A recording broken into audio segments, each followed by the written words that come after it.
muchísimas gracias por haberme invitado, por supuesto.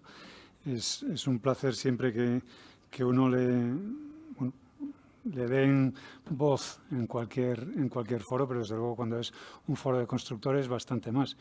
Porque, bueno, lo primero, claro, me ha presentado Rafa como arquitecto y muchas veces sois conscientes, no somos los mejores amigos unos de los otros, aunque deberíamos, porque está claro que al final de lo que se trata es de que llevemos adelante una obra. Una obra, una edificación, la que sea. Y como bien dijo el ministro, con la intención de innovar constantemente, con la intención de trabajar siempre en aplicar las mejores soluciones, las soluciones más novedosas, no por novedosas, que a veces también se convierten en un objetivo en sí mismas, sino por conseguir implementar soluciones que nos permitan a todos mayor productividad, mayor eficiencia, mayor control de costes, mayor ajuste. Bueno, todo esto va sonando al final a todos en BIM, pero lo cierto es que no es solo BIM. No sé si puedo poner ya la presentación. Vale, ahí la tengo. Y curiosamente, casi como un contrasentido, yo por lo que abogo, o por lo menos la presentación que os traigo, a pesar de mi perfil tecnológico, es de hablar de cómo la digitalización, que es uno de los pasos de la transformación digital y de la innovación dentro de nuestro sector, no tiene por qué pasar por el uso de computadoras. Vale que el título es un poco provocativo y precisamente con la intención de remover un poquillo, de decir, oye, ¿cómo es eso de que podemos digitalizarnos sin computadoras? Bueno, en realidad no es que nos vayamos a digitalizar sin computadoras, pero sí vamos a ver que hay distintas formas de afrontar esta digitalización. Este que veis aquí en la imagen, dudo que lo reconozcáis muchos, pero es Anselmo Berrondo, que fue el uruguayo que en el año 68 ganó el Mundial de Billar en Córdoba, en Argentina. Y curiosamente, esto fue en el 68, yo ni había nacido, por lo que veo casi ninguno de vosotros. De hecho, 68 del siglo pasado, algunos de vosotros ni siquiera sabéis lo que era el siglo pasado. El tema es que en el 68 ganó el campeonato de billar del Campeonato del Mundo de Billar. Hasta el año pasado Uruguay no volvió a la cima del billar de carambolas, de bandas. De hecho, quedó segundo en Suiza. Pero bueno, año 68, un uruguayo jugando al billar gana el Campeonato del Mundo y lo traigo aquí porque precisamente el billar es una de mis aficiones. Yo he sido jugador de billar malo, muy malo, a veces horrible, casi siempre horrible. No jugaba el mismo tipo de billar que jugaba Berrondo, pero básicamente se puede decir que hacíamos lo mismo, con una diferencia. Como digo, él ganó el Campeonato del Mundo y yo lo más que llegué fue a jugar contra algún campeón del mundo y puedo ponerme la chapita y decir que gané una vez de cientos que jugamos y que por supuesto me barrió. El tema es que, como decía, lo único que me diferencia de él es que yo soy bastante malo. Me divierte muchísimo jugar. Estoy seguro que a vosotros, cada día que llegáis a obra, cada día que llegáis a la oficina, cada día que encendéis el ordenador o cada día que abrís la puerta del despacho, dices, otro día. Pero seguro que en el cómputo global os divierte, porque si no, difícilmente podríais estar año tras año, día tras día, luchando contra los mismos imponderables, contra las mismas inconveniencias, contra los mismos problemas y tratando además de llevarlo adelante de la mejor manera. El tema es que, como decía respecto al billar, en una ocasión, jugando en el club donde jugaba habitualmente, yo estaba entrenando solo. Lo bueno que tiene el billar de carambola es que puedes jugar tú solo la tarde entera, que no hace falta oponente. Pero digo, en una ocasión llegó Montoto, un compañero del club, muy bueno, probablemente el mejor jugador que había en mi club, y me preguntó si podía jugar un rato conmigo. Por supuesto, a ver, pensad que estáis jugando al fútbol y de repente llega Messi y os dice que si puede echar un rato con vosotros. Malo será que no me quede con algo. Y por lo menos, si no me quedo con nada, por lo menos podré decir que juegue con él. El caso es que Montoto se agarró el primer, no sé si aquí dicen taco de billar, palo de billar, Me pasó en Chile que dije taco y resulta que el taco, me pasé media hora hablando del taco y el taco es el atasco de tráfico. Pues Montoto, como digo, agarró el palo de billar, el que en los clubs tenemos pues los típicos que no son buenos palos, no son las mejores herramientas, están ahí por si llega un invitado, si llega un amigo y quiere jugar, pues que no tengas que buscarle un palo profesional, bien torneado, bien equilibrado y demás. Total, que yo le pregunté si no prefería montar el suyo, si no prefería jugar con el suyo. Y me dijo que no, que bueno, que iba a ser un momentito, que total, que para lo que, por así decirlo, yo no lo sentía así en ese momento, pero lo que estaba diciéndome era, para jugar contigo me sobra este y me sobra un palo de escoba. Tenía toda razón. Yo estaba contento con mi taco desmontable, bien tornadito, con sus maderas y demás. Todavía lo he encontrado este año. Por hacerlo corto, Montoto me barrió. Pero me barrió de forma, no voy a decir humillante, porque él, además de buen jugador, es una buenísima persona y nunca juega en ese sentido. Pero lo cierto es que me barrió. Me barrió y él, mientras él iba haciendo 3, 4, 5, encadenaba una tras otra, yo entraba, jugaba una, a lo mejor con suerte conseguía carambola y listo. Y repito, yo tenía mi taco precioso, mi taco profesional, un palo de billar, pues, hombre, cuidadito y demás, y él jugaba con un palo de escoba, realmente. Con lo cual, lo cierto es que Montoto, la única lo que se valoraba ahí, lo que estaba en el marcador en realidad, no era la herramienta que yo tenía, no era lo bueno que era mi computadora, no era lo potente que era mi herramienta, no era la capacidad que tenía. Lo que se jugaba ahí era que él sabía lo que estaba haciendo, él sabía jugar, sabe jugar mucho mejor que yo, y yo simplemente tenía un buen taco. Tenía un coche potentísimo, pero no sabía la ruta. Con lo cual, de ninguna forma podía yo llegar ni siquiera a acercarme. Alguno estará pensando, ¿y todo esto a cuento de qué? Bueno, pues lo cierto es que yo creo que la digitalización, la transformación digital, en el fondo se convierte en un juego en el que lo que marca, lo que establece la diferencia no es contar con grandes computadoras, no es contar con equipos sofisticados. La transformación digital de las organizaciones, cualquiera, pero también las constructoras, se construye con procesos de aprendizaje, no se construye con procesos de compra. O sea, podemos tener la empresa más rica y con las mejores inversiones y tener las obras peor gestionadas y peor planificadas del mundo. En el fondo, de lo que vengo a hablaros es de que no hace falta trabajar con herramientas. De hecho, no voy a trabajar específicamente de computadoras o de herramientas de software, por lo menos trataré de hacerlo en lo que queda de presentación, por más que venga a hablar de digitalización. Creo firmemente que el éxito de una transformación digital empieza aquí, empieza en las personas y empieza desde un punto de vista mucho más amplio en tres aspectos que son, por supuesto, las personas, los procesos de forma subsidiaria y creedme que, por último, en la implementación. De nada nos sirve tener un plan de implementación perfecto, mi empresa los hace, de nada nos sirve tener profesionales válidos, súper válidos, dándonos formación, tratando de que cada día seamos mejores, de nada nos vale, mi empresa también provee eso, si no tenemos el mindset, si no tenemos a las personas en el punto que tenemos que tenerlos para precisamente avanzar en ese proceso de digitalización. Por supuesto que la fase de implementación, la fase de implementación BIM, de forma más específica, va a tener que darse, vamos a tener que meternos ahí, pero no va a poder darse de ninguna forma, o por lo menos no debería basarse en contar con herramientas, con computadoras más potentes o con costosísimas licencias de software. Consiste, sin duda, en haber enfrentado previamente los dos procesos anteriores. Primero, fundamental, el de las personas. Probablemente me pase un buen rato hablando de personas. Después, procesos, porque de nada nos sirve tener al mejor equipo si no tenemos organizado el trabajo que va a hacer. Y por último, de verdad que por último, la implementación, las herramientas y el cómo vamos a trabajar con estas herramientas. Para hablar de personas, yo creo que es imposible pensar que podemos transformar una organización sin pensar en que podemos transformar a las personas que las forman.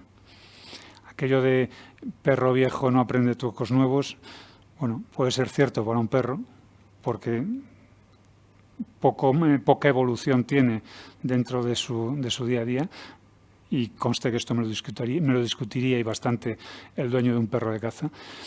Pero si hablamos de organizaciones, las organizaciones cambian. Vamos a tener, pensad vosotros cuánta gente ha rotado en vuestras empresas desde el día que entrasteis, o cuántos habéis rotado vosotros de empresa desde el día que empezasteis vuestro día a día profesional. El caso es que transformar las empresas requiere, por supuesto, transformar a las personas que la forman, porque no es posible de ninguna forma creer que porque yo planifique que las cosas van a resultar de un modo, vayan a resultar.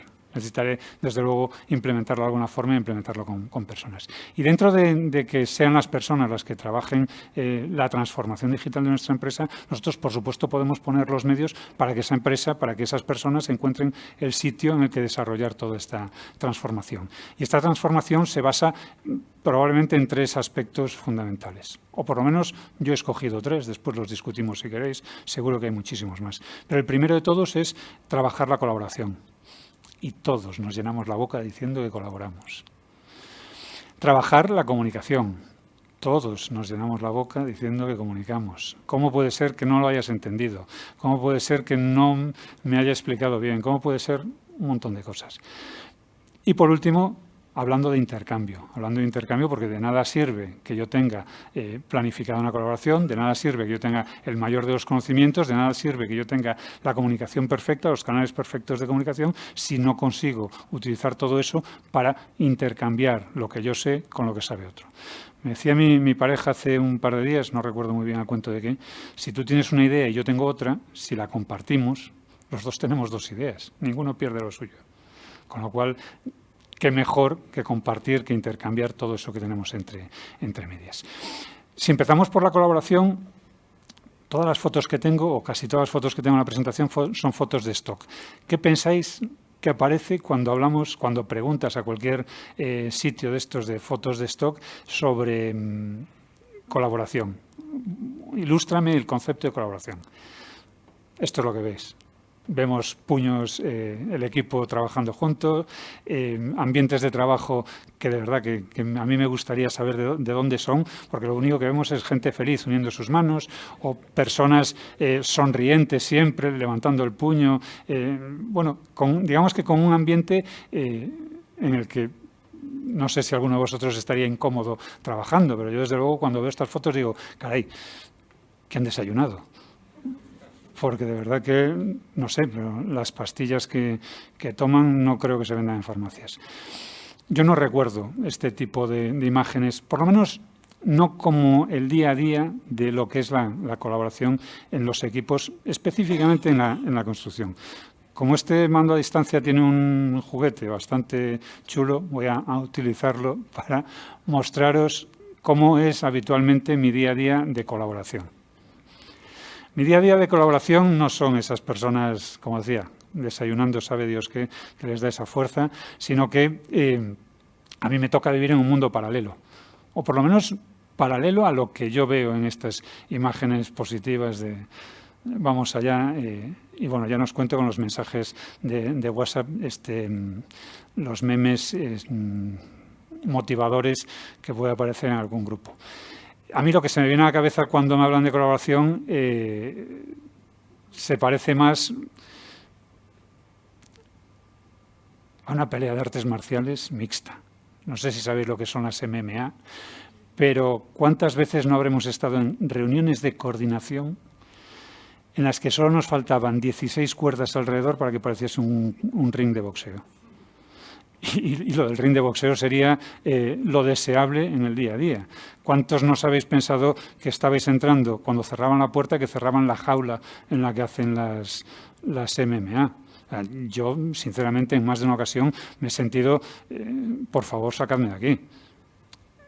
Y ya no es una cuestión de si era yo el constructor, si era yo el cliente, si era yo el técnico. Es una cuestión de cómo se gestionaba esa colaboración, porque cada uno tenía sus expectativas, sus necesidades, todas perfectamente válidas, todas perfectamente entendibles, siempre, claro, desde el punto de vista de uno. Cuando pensamos en compañeros levantando la mano, yo creo que más de uno pensamos en personas no de tan buen humor y levantando más que la mano entera, levantando un solo dedo. En más de una ocasión nos habrán despedido o nos habrán respondido a una solicitud con ese gesto.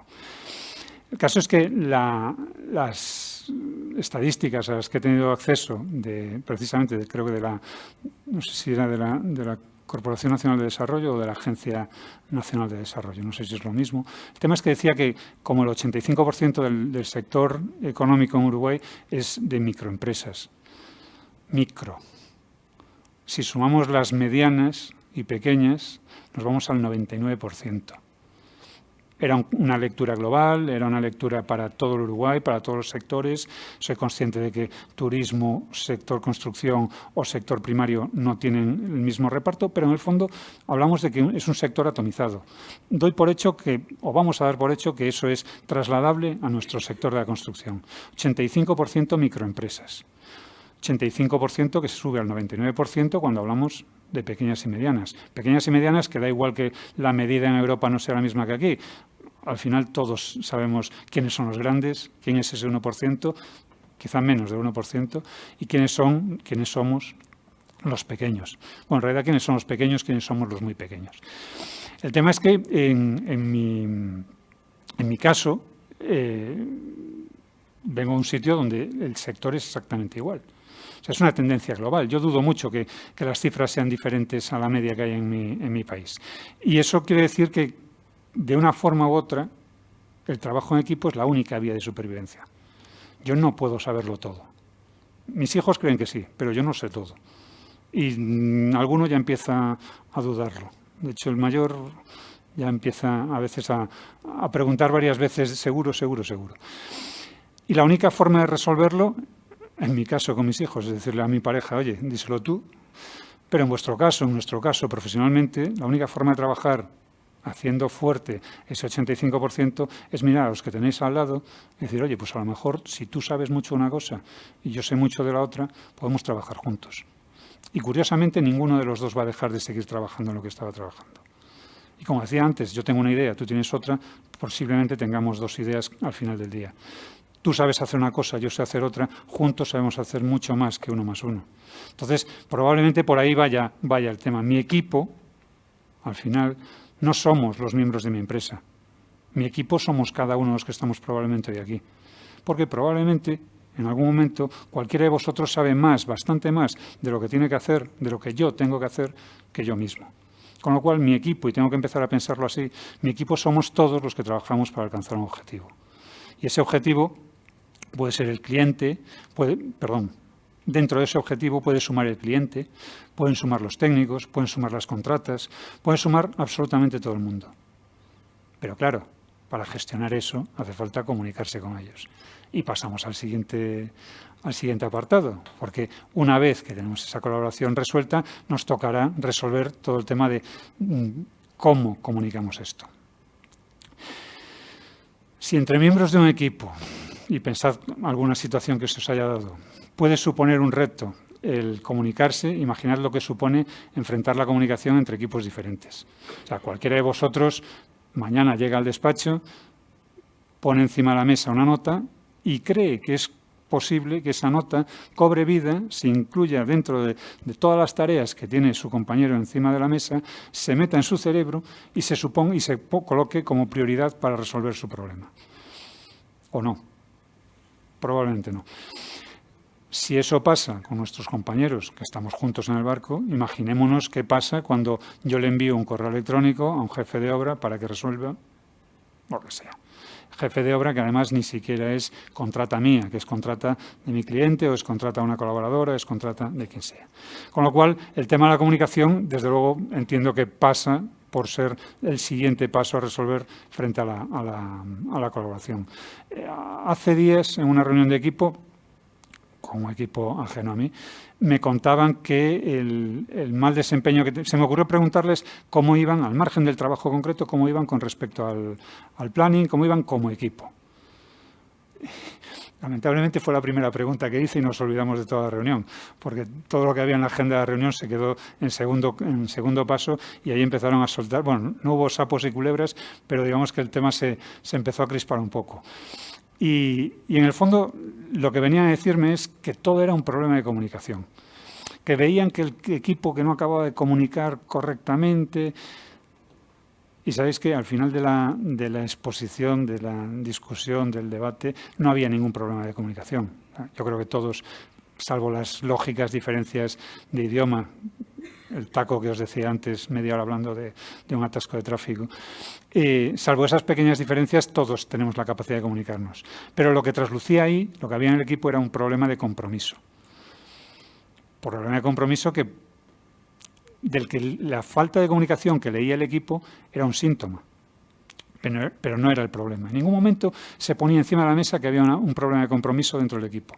Se decía que había un problema de comunicación, se decía que no eran capaces de coordinarse correctamente, que no acababan de contestar en el tiempo a los mensajes. O sea, hacían una serie de comentarios sobre la comunicación que parecía traslucir que ese era el problema. Y el problema, desde una lectura objetiva, externa al equipo, era claramente un problema de compromiso. Pero el síntoma era la comunicación, la falta de comunicación. Y ellos pretendían que yo les ayudase a resolver el problema de comunicación. Claro, lógicamente les dije, mira, cuando tengo gripe puedo tratar los síntomas, puedo tomarme un paracetamol y meterme en cama, esperar a que pase. Pero el problema no es que me suba la fiebre, el problema es que tengo un virus, el problema es que tengo una enfermedad, no es que tenga un síntoma. Con lo cual hay que estar más que atentos, evidentemente, a cómo son, a cómo vemos esos problemas de comunicación y qué significan esos problemas de comunicación. Que, ojo, no quiere decir que no haya problemas de comunicación. Cuando hablamos de falta de comunicación, yo creo que falta de comunicación creo que los hemos visto todos. Ya veréis cómo el lunes... No digo señor ministro, pero seguro que alguno de los que están en la competencia el lunes saldrá a decir no hemos sabido comunicar. No hemos sabido comunicar lo que hemos hecho, no hemos sabido comunicar lo que queremos hacer, no hemos sabido comunicar la ilusión, no hemos sabido... Probablemente cada uno de ellos, evidentemente los que pierdan, los que ganan siempre comunican bien, seguro que más de uno de ellos dirá que no ha sabido comunicar. Pero el problema... yo creo que no acaba siendo la comunicación. Seguimos pensando, seguimos utilizando las mismas dinámicas por más que dispongamos de nuevos medios de comunicación. Y tenemos que ser conscientes que esa innovación en obra también supone saber innovar con los medios que tenemos. Tenemos redes que nada tienen que ver con las redes de comunicación que teníamos hace 20 años. Tenemos sistemas de comunicación y máquinas que nada tienen que ver con las máquinas que teníamos hace 80 años y construimos como romanos.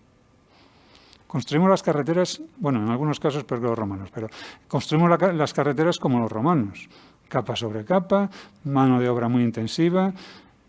O sea, seguimos trabajando con métodos de hace miles de años y, sin embargo, utilizamos herramientas de hace 2 días. Inteligencia artificial, decía alguien por aquí. Pues nada, nos tocará ver cómo comunicamos el uso de esa herramienta de inteligencia artificial para ello.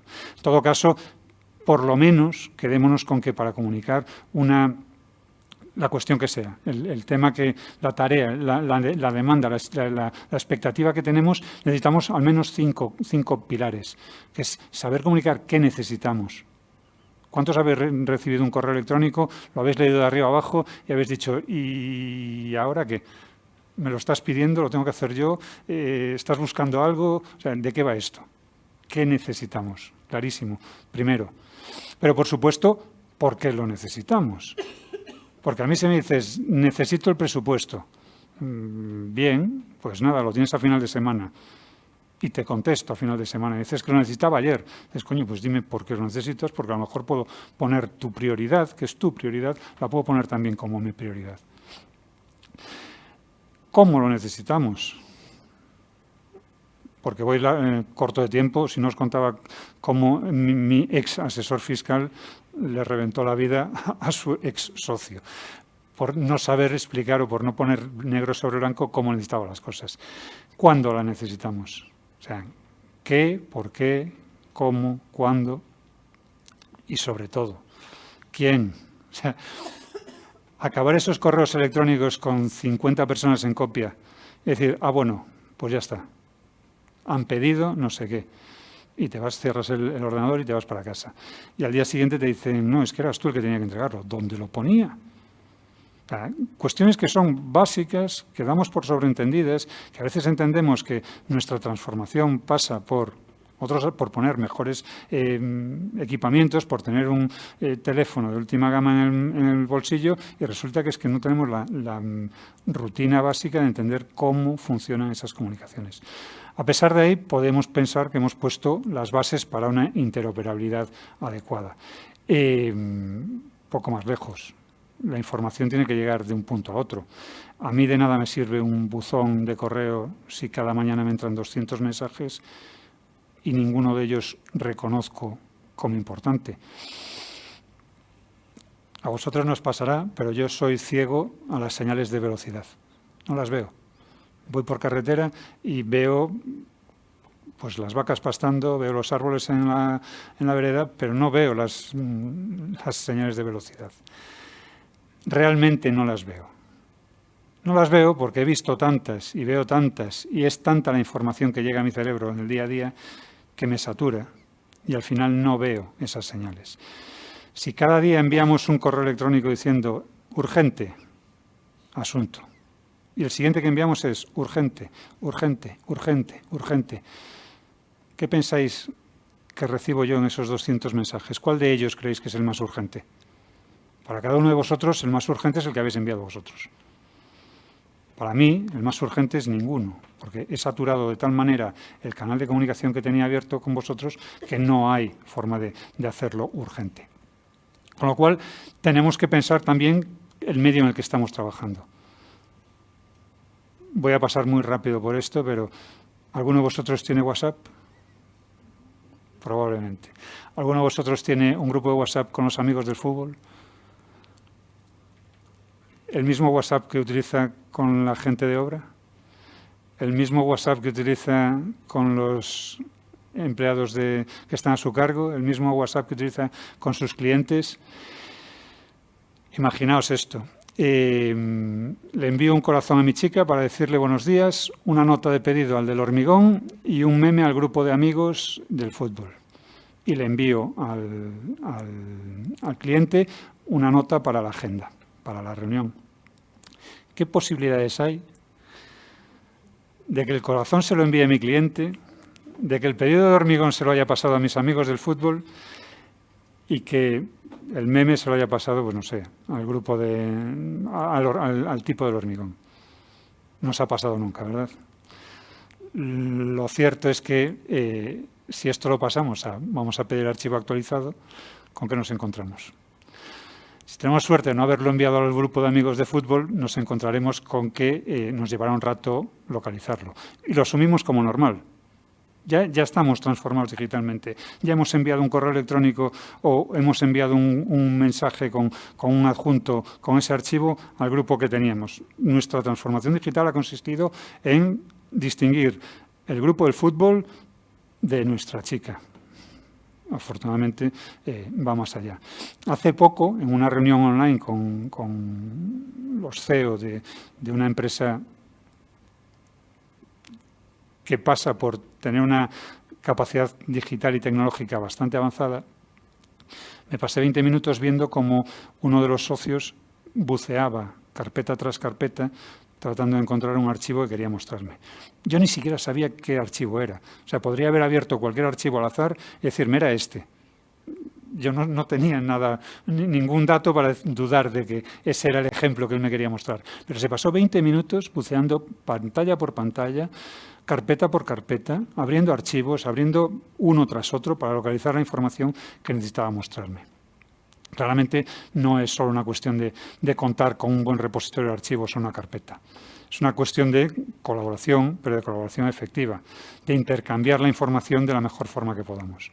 Porque esa información de nada vale si la tenemos nosotros almacenada. Tendremos que de alguna forma hacerla llegar. Y hacerla llegar no es únicamente compartir un espacio común. Por supuesto, ese es el primer paso.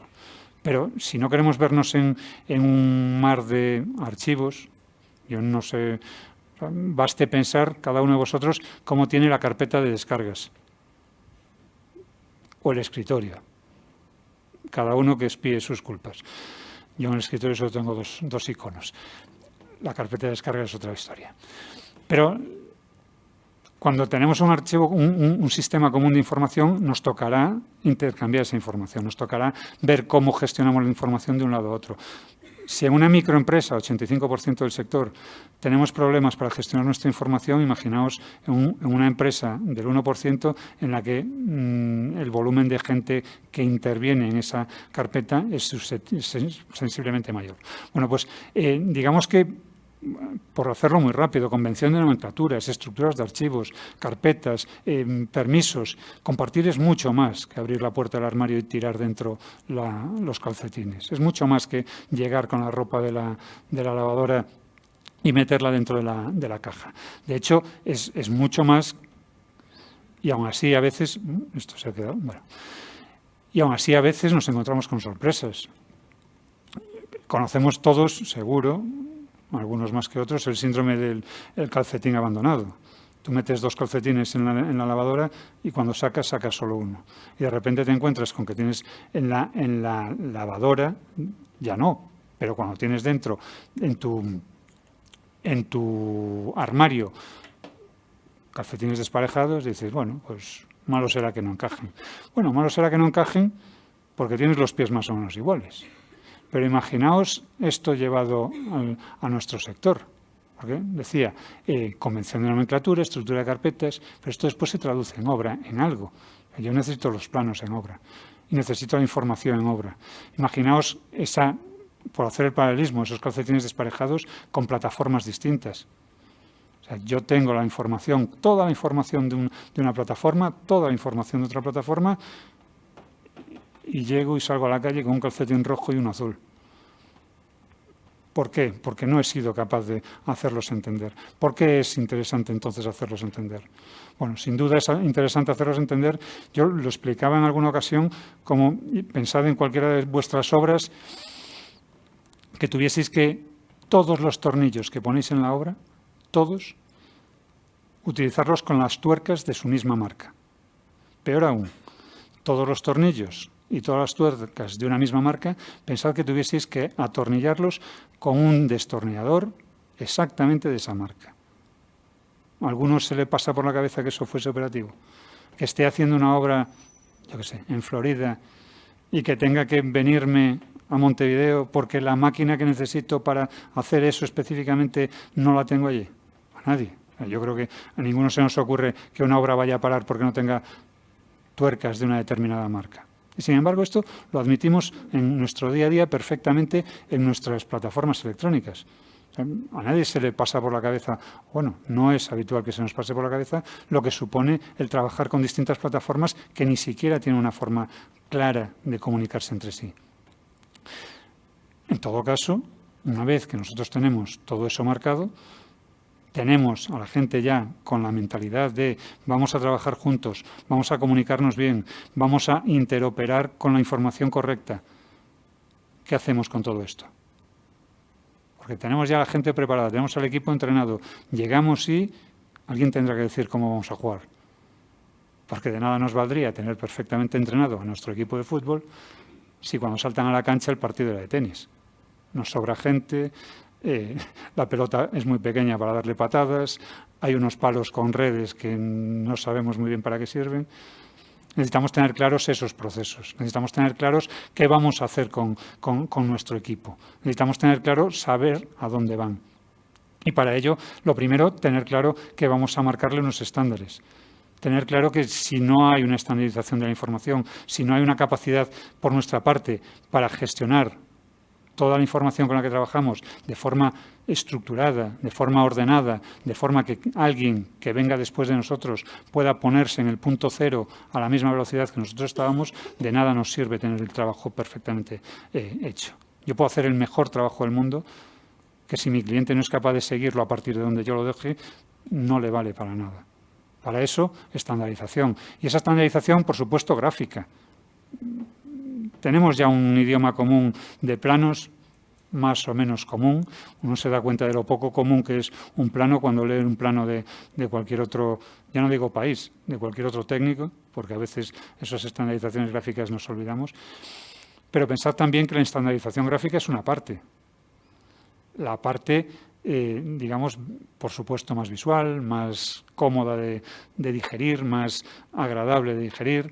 No recuerdo, estoy seguro, ahí fuera, en los stands que tienen los colaboradores, veíamos modelos dando vueltas. ¿Os imagináis que en vez de ver modelos dando vueltas estuviésemos viendo listados de datos subiendo en plan Matrix? Hombre, no es exactamente tan atractivo. Sin embargo, si os pregunto a vosotros, ¿cuántos de vosotros preferiríais tener unos planos medianamente buenos en obra, pero un presupuesto perfecto y una cuantificación exacta? Muchos levantaríais la mano. Si os pregunto, ¿cuántos preferís eso a tener una cuantificación y un presupuesto más o menos, pero unos planos perfectos? ¿Quién escoge la primera y quién escoge la segunda? Pues ahí probablemente estemos dando cuenta de cuál es la importancia que estamos dando a la gestión de la información y a la gestión de la gráfica. Que, ojo, no tiene por qué pesar una más que otra. Por supuesto, pero tampoco tiene por qué pesar menos una que otra. Sobre todo cuando a alguien se le ocurre decir que el sector de la construcción tiene su futuro, como ya he oído en alguna ocasión, en la IA, porque la IA es capaz de resolver la falta de estructura de datos. No, volvemos a lo de antes de la comunicación. El problema no es que comuniques mal con tu equipo. El problema no es que no tengas una herramienta que te permita gestionar información. El problema es que tienes la información hecha un asco. El problema es que no eres capaz de estructurar tu información, que no eres capaz de estandarizar la entrada de datos, que no eres capaz de ordenar de alguna forma el cómo gestionas toda la información que día a día generas. Partes de obra, programas de control, checklists de comprobación. Pensad en al final del día, cuánta información no gráfica generamos en una obra. Y pretendemos que eso lo resuelva una IA. Bueno, sí, pero podríamos empezar por tener esa información medianamente estructurada y a lo mejor, en vez de tener una IA, tener una IN, una inteligencia natural, podríamos estructurar esa información y leerla.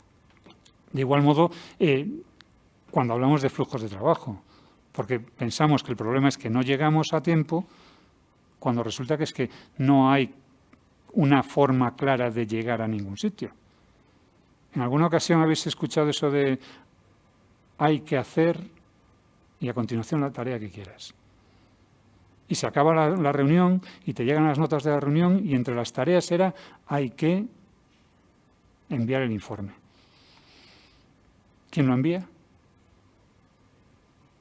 Vosotros, porque a mí no me dicen. Yo no leo que sea yo el que tenga que enviarlo. Hay que no es un proceso. Hay que no es un flujo de trabajo. El flujo de trabajo tiene un objetivo, por supuesto, tiene una tarea, pero tiene un responsable y tiene una forma de enfocarse. Tenemos el equipo, tenemos la comunicación, tenemos la colaboración, tenemos los estándares, pero no tenemos el mapa para llegar de un punto A a un punto B. Siguiente deber, ordenar los flujos de trabajo. Y una vez que tenemos ordenados los flujos de trabajo, llegan los datos. Llegan de una forma más o menos ordenada, llegan de una forma más o menos clara, pero llegan.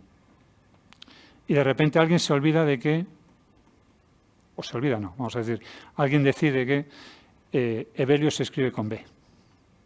Lo opuesto al principio se escribe con V y sin H. Y bueno, no sabéis la cantidad de cosas que me habrán dicho en vez de Evelio. Pero decide que Evelio se escribe con B. Y toda nuestra estructura de datos, toda nuestra información se va al carajo porque alguien ha puesto mal el nombre del plano. Hecho real. Yo no puedo buscar un plano si no sé cómo se llama. Me diréis, no, bueno, pero para eso está la convención de nombres, para eso están los estándares, para eso... Sí, lo que queráis. Pero las cosas pasan y alguien se confunde en un dato. Se confunde en un dato, ¿por qué? Porque probablemente no tenga la conciencia de lo que esa información, digo el nombre de un archivo, pero podría ser cualquier otra cosa. El problema que tiene es el generar esa información sin tener en cuenta que tú no eres más que una parte dentro de una cadena de valor. Si yo trabajo toda la información que manejo, gráfica, no gráfica, datos, dibujos, modelos, informes, toda la información que yo trabajo, la gestiono pensando en que yo voy a ser un conductor de esa información hacia un tercero, probablemente empiece a pensar en lo que es la gobernanza de datos y lo que supone trabajar data-minded o data-driven o enfocado específicamente a generar buena información para mi organización.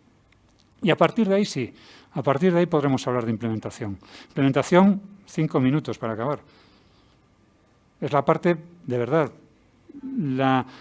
probablemente no la menos importante, pero la que más rápido vamos a gestionar. Porque ya hemos resuelto nuestro problema con el equipo, ya hemos resuelto nuestro problema con toda la información que gestionamos. Ahora solo se trata de organizar las cosas.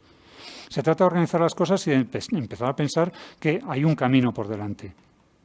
Hay un camino que, por supuesto, aquí siempre la frase motivacional. Si quieres llegar si quieres llegar rápido, vete solo. Si quieres llegar lejos, vete acompañado.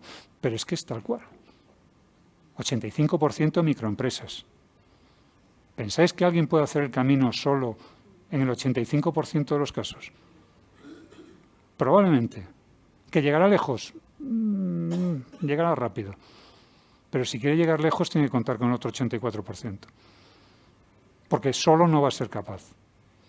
Y ahí lo tengo, un camino por delante, que por supuesto hay que empezar a caminar, y ojo, empezar a caminar como empiezan a caminar los chiquillos. Puse la imagen de un niño subiendo escaleras, porque ponerla de un tipo comiéndose un elefante en un plato era menos gráfica. Pero es tal cual. Tenemos que empezar paso a paso. ¿Nos podemos comer el elefante completo? Por supuesto, pero va a tener que ser bocado a bocado. Y necesitamos, de forma incontestable, contar con formación. Formación que nos ponga en el conocimiento, pero formación que no excluya a nadie. Porque formación no es solo atender a una clase. Formación también es aprovechar a los que os habéis reído cuando he dicho lo del siglo pasado, y a los que habéis pensado, yo estaba allí.